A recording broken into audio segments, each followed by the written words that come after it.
श्रद्धावादी होना कोई बुरी बात नहीं। सभी लोग श्रद्धावादी बने, और श्रद्धावादी बनने का मतलब है अपने माँ के प्रति श्रद्धा रखें, अपने पिता के प्रति श्रद्धा रखें, और अपने सद्गुरु के प्रति श्रद्धा रखे।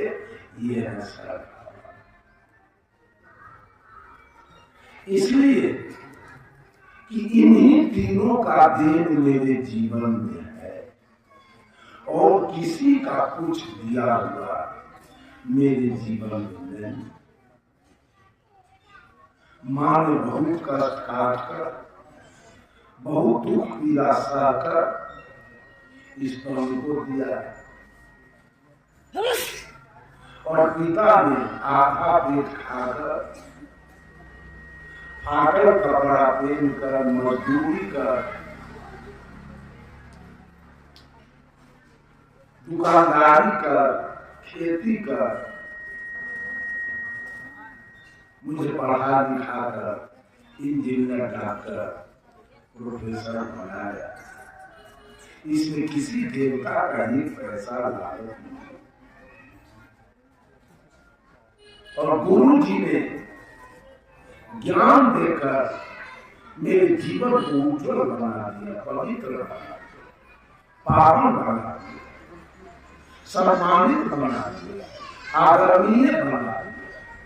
देख रहे हैं मंच पर बैठे संत लोग हैं,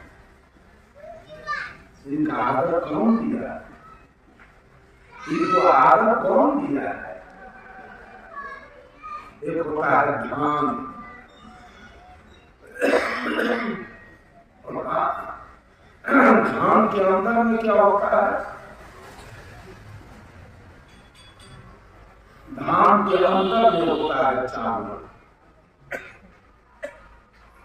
उस चावल का भात नहीं बनेगा, खिचड़ी नहीं बनेगी, खीर नहीं बनेगा। क्यों? तो चावल के ऊपर छिलका लगा है, आवरण लगा है। छिलका और आवरण के कारण वो चावल अपाच हो चुका है, उसका कुछ नहीं बना। ठीक उसी प्रकार से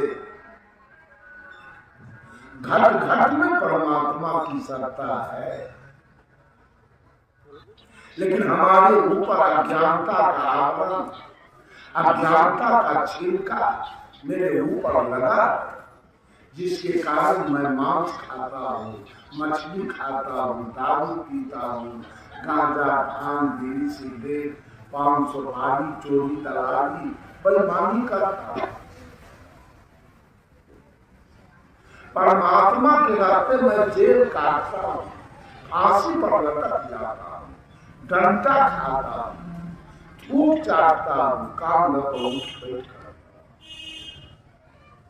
परमात्मा के रास्ते, इसलिए कि ऊपर से अज्ञानता का छिलका, अज्ञानता का आवरण।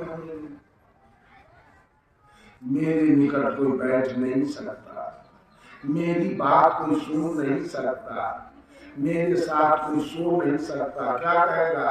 ये गलत आदमी है, इसका संगति को मत करो।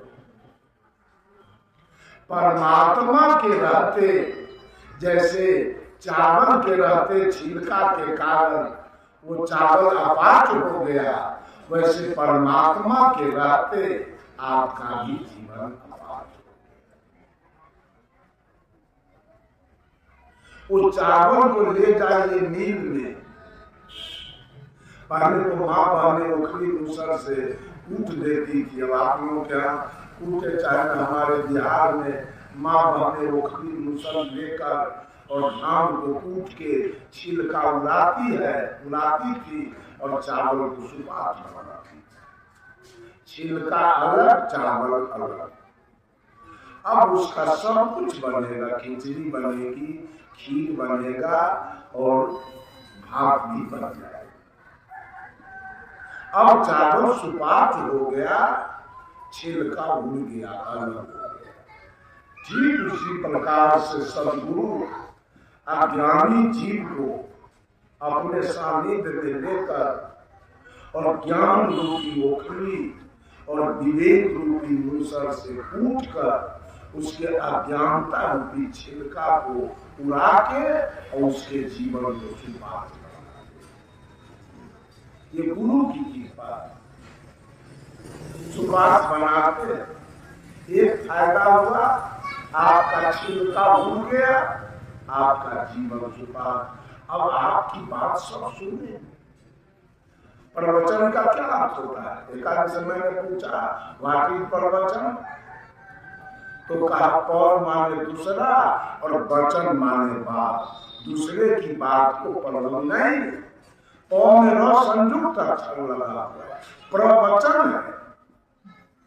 प्रवचन का अर्थ होता है परिष्कृत वचन, निर्णायक वचन, अनमोल वचन, पावन वचन, निर्मल वचन, पवित्र वचन, शुद्ध वचन, नापा हुआ वचन, तौला हुआ वचन। ऐसे हम लोग खेत में, खलिहान में, घर में, रोड पर या स्टेशन पर कुछ बोल लेते हैं, लेकिन मंच पर बोलने के लिए जरा होश संभाल के बोलना पड़ता है। इसलिए कि वीडियो तैयारी हो रहा है, पूरे भारत के लोग देखेंगे और ये हॉर्न के द्वारा, साउंड बॉक्स के द्वारा बहुत दूर के लोग सुनेंगे। इसलिए होश संभाल के इसका अर्थ होता है प्रवचन का परिष्कृत वचन, तौला हुआ वचन, नापा हुआ वचन। बंधु, गुरु जी ने मेरे जीवन को सुपाच्य बना दिया, अपाच्य से सुपाच्य बनाया। इतना लागत गुरु जी का मेरे जीवन में है। 7 दीप 9 खंड में गुरु से बड़ा कोई, गुरु से बड़ा कोई नहीं है। कर्ता करे जो कर न सके, गुरु करे से कोई। दूसरी घटना, अब आपका जीवन सुपाच्य हो गया, गुरु के सानिध्य में गए, धान मिल के सानिध्य में, मशीन के सानिध्य में गया और वो चावल सुपाच्य बन के वापस आ गया, छिलका उसका वही रह गया। ठीक उसी प्रकार से जब हम गुरु के सानिध्य में जाते हैं तो अज्ञानता हमारा वही रह जाता है। अब वहां से सुपाच्य बन के हम चले जाते, सुयोग बन के हम चले जाते। एक फायदा। दूसरा फायदा, धान का रेट ज्यादा है कि चावल के? है चावल के। देखिए चावल बने, रेट इनका गुरु जी ने बढ़ा दिया, आदर इनका बढ़ा दिया। जहां जाते हैं वहां लोग इनका चरण पखारते, इनको आसन पर बैठाते, आसन लगा के अगरबत्ती दिखा के इनको पंक्ति कराते हैं, इनको मंच पर बैठाते हैं, इनको प्रवचन के लिए इनके सामने माइक दिया जाता है। गुरु जी ने रेट कितना बढ़ा दिया।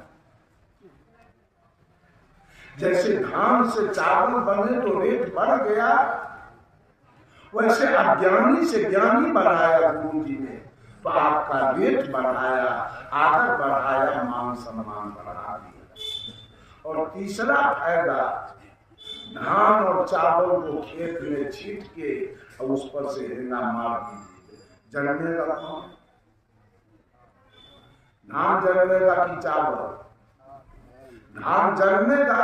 तो धान बन के आप जी रहे हैं तो जीवन आपका अपाच्य होगा, रेट आपका कम होगा, आदर सम्मान कम मिलेगा और आपको जन्मना और मरना पड़ेगा। ये गुरु जी ने मेरे जीवन को जन्मने मरने से भी बचाया, धान से चावल बनाया। ये गुरु की कृपा है। अगर आप अपने को हिंदू कहते हैं, हिंदू तो कोई है नहीं कबीर के दृष्टि में, हिंदू कोई नहीं। जब सदगुरु कबीर हिंदू को कुछ अपनी बात कहने के लिए गए तो हिंदू ने कहा, गुरु जी आप हिंदू हैं?